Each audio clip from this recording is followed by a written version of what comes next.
Hechos de los Apóstoles, capítulo 4. Pedro y Juan ante el concilio. Hablando ellos al pueblo, vinieron sobre ellos los sacerdotes con el jefe de la guardia del templo y los saduceos, resentidos de que enseñasen al pueblo y anunciasen en Jesús la resurrección de entre los muertos. Y les echaron mano y los pusieron en la cárcel hasta el día siguiente, porque era ya. Pero muchos de los que habían oído la palabra creyeron, y el número de los varones era como 5000. Aconteció el día siguiente que se reunieron en Jerusalén los gobernantes, los ancianos y los escribas, y el sumo sacerdote Anás y Caifás y Juan Alejandro, y todos los que eran de la familia de los sumos sacerdotes, y poniéndoles en medio les preguntaron: ¿con qué potestad o en qué nombre habéis hecho vosotros esto?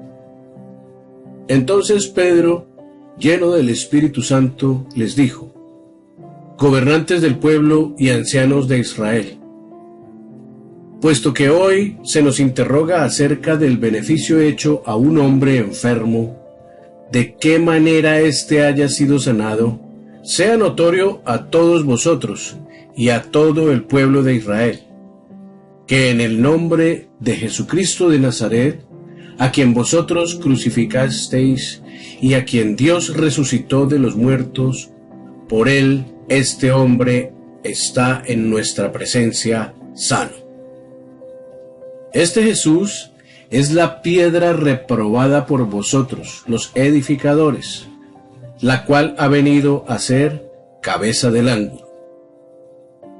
Y en ningún otro hay salvación, porque no hay otro nombre bajo el cielo dado a los hombres en que podamos ser salvos.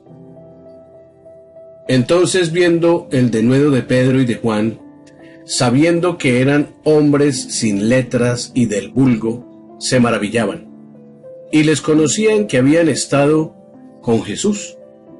Y viendo al hombre que había sido sanado, que estaba en pie con ellos, no podían decir nada en contra.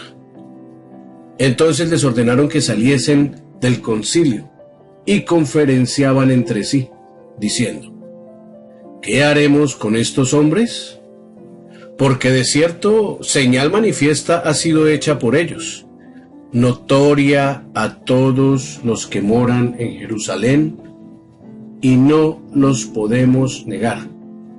Sin embargo, para que no se divulgue más entre el pueblo, amenacémosles, para que no hablen de aquí en adelante a nombre alguno en este nombre.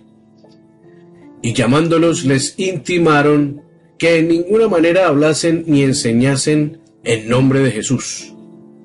Mas Pedro y Juan respondieron diciéndoles: juzgad si es justo delante de Dios obedecer a vosotros antes que a Dios, porque no podemos dejar de decir lo que hemos visto y oído.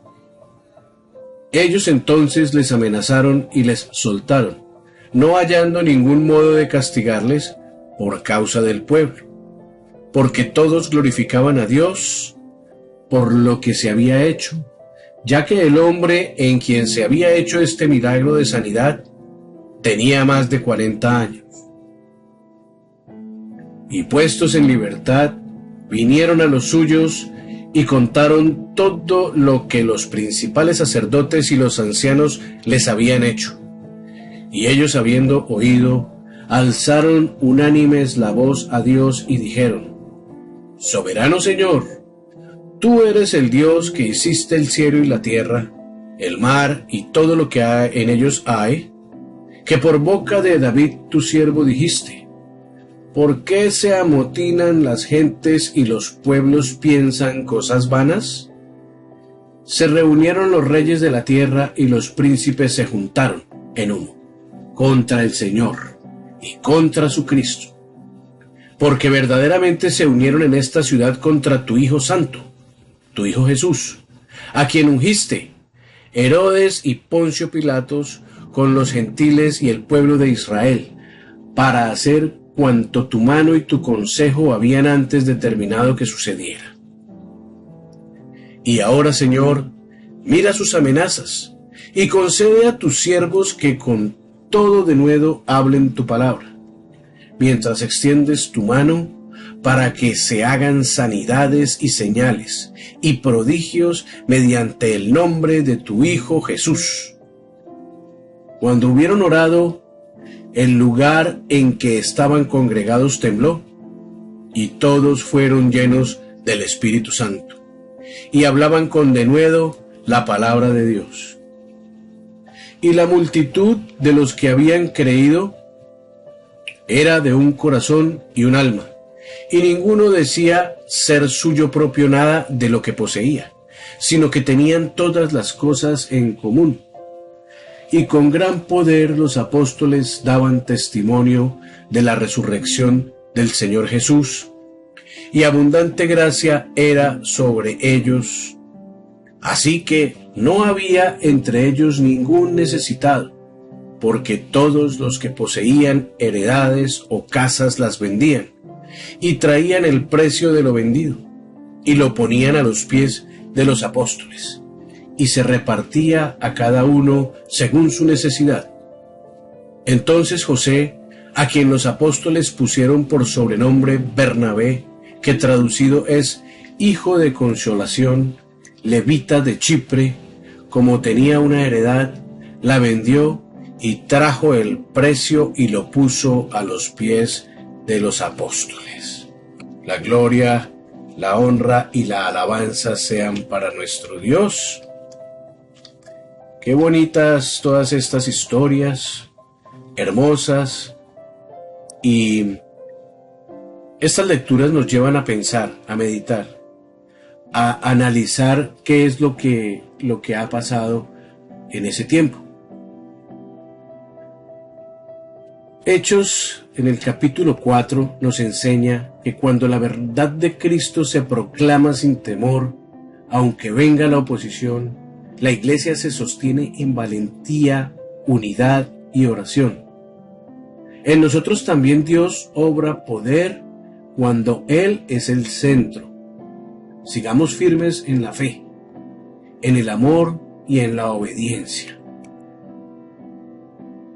Al terminar la lectura de este capítulo 4 del libro de los Hechos de los Apóstoles, vemos con claridad cómo la obra de Dios avanza aún en medio de la oposición. Pedro y Juan fueron arrestados, interrogados y amenazados, no por haber hecho el mal, sino por anunciar a Jesucristo. Sin embargo, no respondieron con temor, ni con violencia, ni con argumentos humanos. Respondieron dando testimonio de lo que habían visto y de lo que habían oído. La Escritura nos muestra que las autoridades se sorprendían de su valentía, porque reconocían que habían estado con Jesús. Esa es una enseñanza profunda para nosotros hoy. La verdadera autoridad espiritual no proviene de títulos, ni de posiciones, ni de reconocimiento humano, sino de una vida transformada por la presencia del Señor. Cuando fueron puestos en libertad, Pedro y Juan no buscaron refugio en el silencio, buscaron a la iglesia. Y la iglesia no respondió con miedo, sino con oración. No pidieron que cesara la persecución, pidieron valentía para seguir hablando la palabra de Dios. Y cuando oraron, el lugar fue sacudido, no como un espectáculo, sino como una confirmación de que Dios escucha a su pueblo cuando ora con un corazón sincero y unido. Este capítulo también nos muestra una iglesia que vivía en unidad, que compartía lo que tenía y que cuidaba de los necesitados. No era una comunidad perfecta, pero era una comunidad rendida a Dios, guiada por el Espíritu Santo. Hechos capítulo 4 nos recuerda que la iglesia no está llamada a vivir cómoda, sino fiel. No a buscar aprobación humana, sino obediencia a Dios. No a confiar en sus propias fuerzas, sino en el poder del Espíritu Santo. Qué esta palabra no quede solo como un relato histórico, sino como una exhortación viva para nosotros hoy, que podamos permanecer firmes en la verdad, unidos en el amor y constantes en la oración, confiando en que Dios sigue obrando cuando su pueblo camina en obediencia. Así concluye nuestra reflexión basada en el capítulo 4 del Libro de los Apóstoles. Gracias. Y comparte este video a la persona que tú creas que está buscando de Dios también. Dios los bendiga.